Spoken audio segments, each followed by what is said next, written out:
Welcome to this episode of the Mailbox. I'm Yusuf Estes, and we're going to be taking some of the questions as they come in from our viewers and those who are interested to have the correct answer from the Quran and the Sunnah. And, okay, here comes the first one right now. It says, can we just follow the Quran?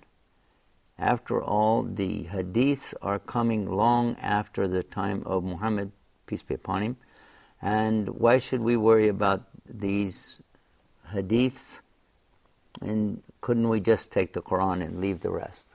Okay, first of all, the Quran is a recitation. That's what the word actually means.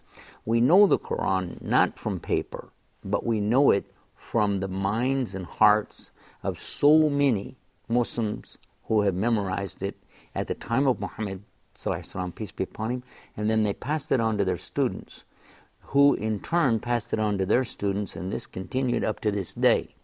Even those who memorized the entire Quran, they are not relying on a written book. They're relying on their memories, which they have learned from their teachers.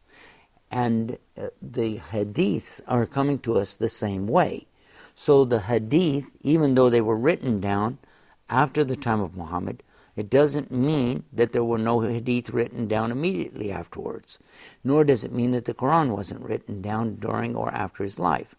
These are two separate subjects. The hadith were memorized just like the Quran was memorized, along with the chain of narrators. So when somebody memorizes Quran, there's a list of narrators that they learned it going all the way back to the time of Prophet Muhammad, peace be upon him. Now, when we look to the hadith, it's the same way.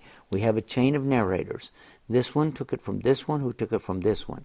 The only thing that makes a hadith so-called weak or strong or authentic, these different calibrations that they have, is going to be determined by who the people are in the chain and how much we are trusting their memory and their ability to relate these hadith, not the text itself. This is a separate topic.